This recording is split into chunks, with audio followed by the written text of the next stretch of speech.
every year now. But so they wanted an adult one, and they take 5 or 6 years to get a white head and a white tail. So their logo, like on the sign there, has a bald eagle with a white head. So we managed to get this one then, and we named him after the clothing company. So we named him Orn. But at the time, we didn't know what Orn meant, and we found out afterwards. Orn is Danish for eagle. So basically they call the eagle. And so not very imaginative. So the battler eagle is a type of snake-catching eagle. These are a type of fish-eating eagle, very similar to the African fish eagle over the other side. So any of the eagles with white, it's quite naked here. Any of the eagles with white on them in adult plumage are types of fish-eating eagle. So the biggest bird of prey in this country is one called the white-tailed sea eagle. It's bigger than these. So Americans quite often think they've got everything bigger and better than us, but our eagle is bigger than theirs. So there's white-tailed sea eagles. Were up in Scotland. Well, they were throughout the UK, but they were persecuted to extinction. And the last white-tailed sea eagle was shot in 1918. But they've been reintroducing them since 1975 to the Western Isles of Scotland. Last 3 years, they've been releasing them down on the Isle of Wight, and it's hoped in the next couple of years they're going to be released over in Wales. And the Wildfowl Wetlands Trust down at Slimbridge, they're the ones that are doing the release of white-tailed sea eagles down there.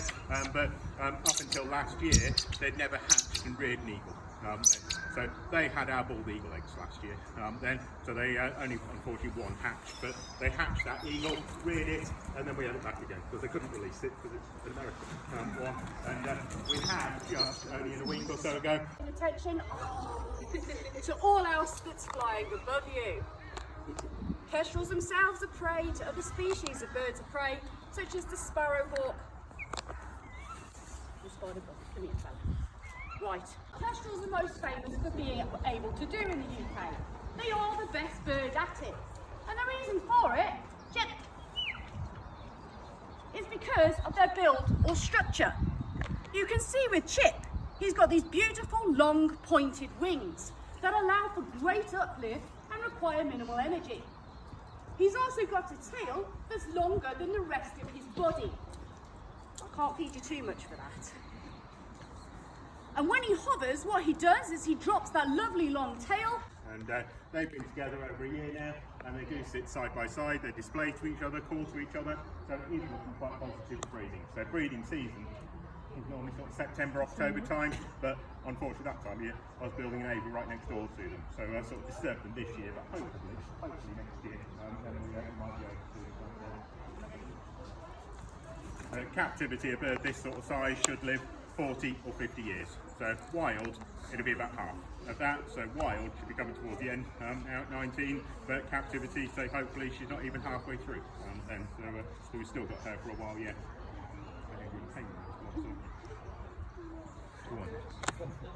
So she weighs about 5 pounds in weight.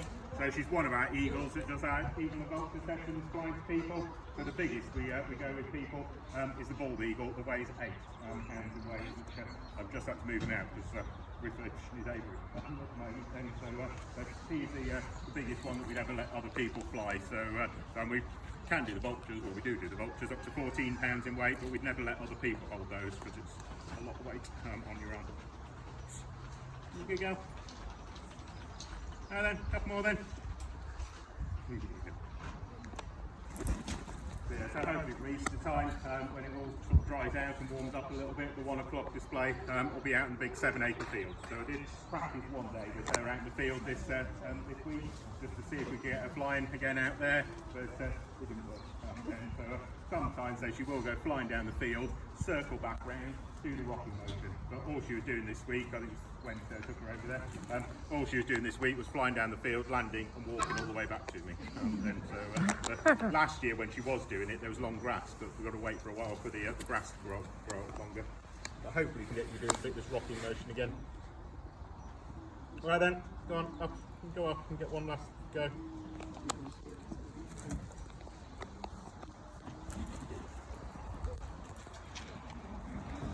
Right then, you're in.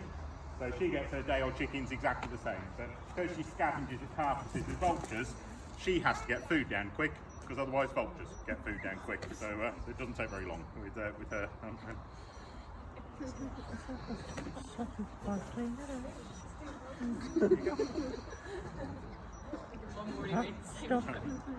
So all her food now goes into something called a crop, which is a little storage pouch in their throat, and that will take them 2 to 3 hours to push the food from the crop down to the gizzard, down to the stomach. And then 12 to 14 hours later, she'll then regurgitate a pellet, which is the bits they can't digest, same as now, and that cleans out digestive system. So that's why they have to get whole animal. So they can cough up a pellet and it cleans out all the insides. And then what all the birds have on, just in case, is radio transmitter. So just in case they go off, then we can go off and find them. So she's actually got two radio transmitters on. One of them, the blue one, is a GPS one, and then the other one's a normal one. So the battery on the GPS only lasts about 3 hours. So she went off once last year. So I was flying around in the field, and a strong easterly wind, and the wind took her over webs. I thought, oh God. Looked on my phone on the GPS to see where it was, and it said she was basically in the seating area. So she must have come all the way around, landed. There's about 10-foot high fence at the back of our seating area in the field. She must have landed web side of the, she did land web side of the seating area rather than our side of the seating area. So I had to go round and she just jumped up to me. So you tried to come back, didn't you? Well, you get through so many gloves, don't you? You're a pain. Come on, you can go pop you in. Right, see who's next. Oh, sorry, the feathers stuck up now. Put it back down.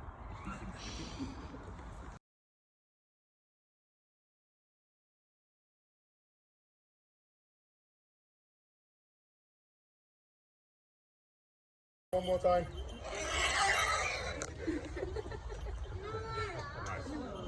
So the main thing the birds get fed, which is very pretty, is dead day-old cockerels, day-old chickens. So cockerels are killed by the poultry industry because they don't lay eggs. So that's the main thing they get fed. But we also use mice, rats, rabbit, quail, pigeon, fish, venison, naughty children. So anything really gets fed. But from that side, you can't see anything. So in the wild, once they've caught their prey, they cover it and shield it with their wings and their tail, because they don't want anything else seeing the food that they're eating. But because she's hand-reared, she thinks I'm dad, but she thinks everybody else is brothers and sisters. And she thinks you all want to eat that chicken. And at least chicken we feed them has more chicken in than a KFC does. So KFC stands for can't find the chicken. Another one. Yeah, I know, I wasn't quick enough for this. Oh, it's actually creepy. Alright then, I'm going to pop you away and do someone else. The botulinum, a vulture's stomach acids are powerful enough to kill it off. So they will eat that contaminated meat, digest it, pass the waste product. That bacteria has been eradicated. That is a really valuable job that vultures are doing for us in the wild, preventing the spread of disease. So they are not disgusting at all. People think they are quite ugly birds because of the lack of feathering around their faces and their heads.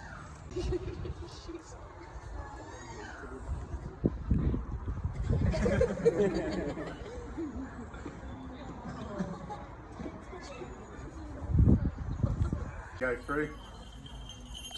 There we go. Right then, now we'll go for the double. So twice she's actually managed to go through the triangle. I still don't know if she fitted through the triangle. There we go. We go again, check it wasn't a fluke. There you go. Edward.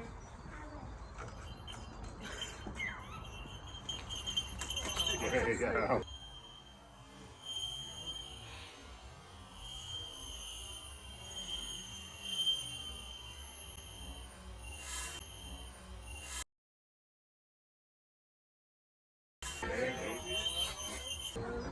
So, but obviously that's fairly easy.